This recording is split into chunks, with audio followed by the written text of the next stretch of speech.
ایک عورت ہمارے گھر کے سامنے کرائے کے مکان میں رہتی تھی. اس کے 2 بچے تھے جن کے ساتھ وہ کھیلنے کے لیے روز اپنی چھت پر آ جاتی تھی. میں بھی ہر روز اپنی چھت پر شام کو اسے دیکھنے کے لیے جایا کرتا تھا. میں اس کو اشارے کرتا تھا مگر وہ اگنور کر دیتی تھی. اس بات کو 6 مہینے گزر گئے مگر وہ میری طرف دیکھتی تک نہیں تھی.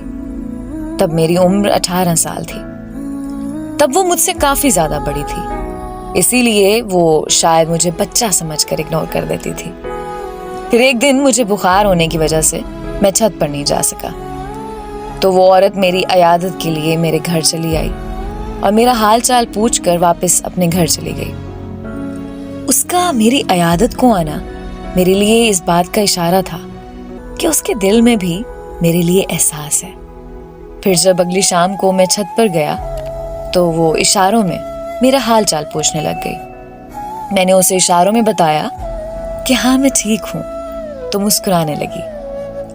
2 دن بعد ایک پرچی پر میں نے اپنا نمبر لکھ کر اس کی چھت پر پھینکا. پھر اس نے مجھے فون کیا تو میں نے اسے اپنی محبت کا اظہار کیا اور پوچھا کہ کیا وہ مجھ سے شادی کرے گی، اور وہ ہنسنے لگ گئی اور مجھے کہنے لگی کہ تم ابھی بہت چھوٹے ہو، تمہیں سمجھ نہیں ہے کہ یہ تم کیا کہہ رہے ہو اور کس سے کہہ رہے ہو.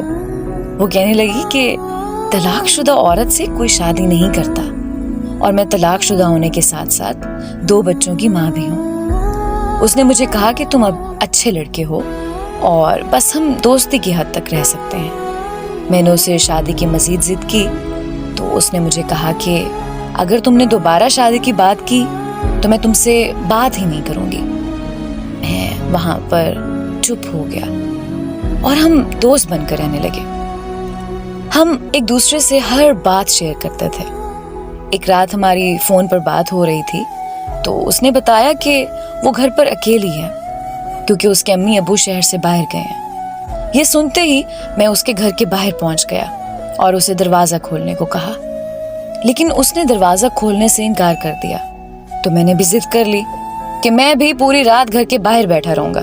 2 گھنٹوں کی ضد کے بعد آخر کار اس نے دروازہ کھول ہی دیا.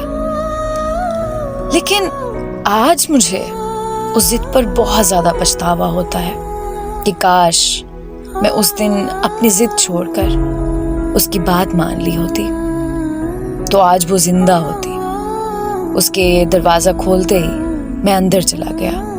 وہ بہت پریشان اور گھبرائی ہوئی تھی کیونکہ اسے خوف تھا کہ اگر کسی کو پتہ چل گیا تو اس کی عزت خاک میں مل جائے گی. اور پھر اس کا ڈر سچ ثابت ہو گیا. مجھے کسی نے اس کے گھر داخل ہوتے ہوئے دیکھ لیا تھا اور اس شخص نے پورے محلے میں مسئلہ کھڑا کر دیا. سارے محلے والے اکٹھا ہو کر اس کے گھر کے باہر آ گئے. میں چھپ گیا تھا لیکن انہوں نے مجھے ڈھونڈ لیا. میرے گھر والے بھی محلے والوں کے ساتھ موجود تھے. وہ مجھے گھر لے گئے اور میرے ابو نے میری بہت بے عزتی کی. لیکن میں نے اپنے گھر والوں سے صاف کہہ دیا تھا کہ میں نے اس عورت سے شادی کرنی ہے ورنہ میں زہر کھا لوں گا اور مر جاؤں گا.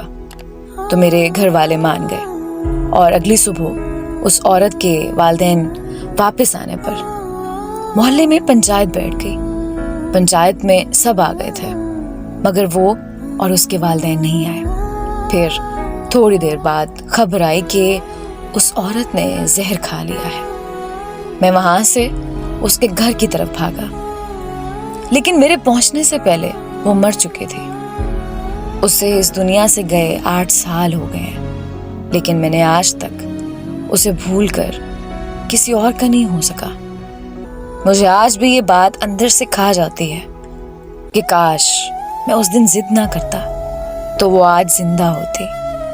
اس سے بڑا درد کیا ہوگا کہ میری وجہ سے اس کی جان چلی گئی. دیکھیں، محبت کرنا کوئی گناہ نہیں ہے. جب سچی محبت ہو جائے تو وہ رنگ روپ، امیر غریب، کالا گورا یا عمر میں فرق محبت میں نہیں دیکھا جاتا. جب محبت ہو جاتی ہے تو پھر ہو جاتی ہے. وہ ایک شعر ہے کہ وہ محبت کو ہوس سمجھتے ہیں تو کہہ دینا اسے، ہاں بدن ہی چاہیے لیکن تا قیامت چاہیے.